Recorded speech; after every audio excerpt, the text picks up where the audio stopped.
আর্চারির ইতিহাস আর পরিসংখ্যান নিয়ে বই লিখেছেন ফেডারেশনটির প্রতিষ্ঠাতা সাধারণ সম্পাদক কাজী রাজীব উদ্দিন আহমেদ স্বপল। তীর ধনুকে বাজিমাত এর প্রকাশনা উৎসব হয়েছে রোববার। প্রধান অতিথি ছিলেন ফেডারেশনের বর্তমান সভাপতি এবং জনপ্রশাসন সচিব ডক্টর মোখলেসুর রহমান।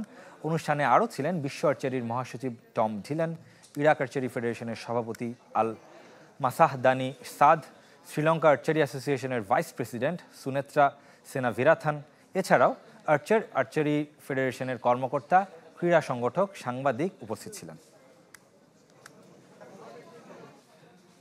আমি চেষ্টা করেছি ক্রীড়াঙ্গনে এমন কিছু জিনিস যা তুলেছি তা স্পেসিফিক ওয়েতে তুলেছি, কোনো কিছু আপনি দেখবেন না।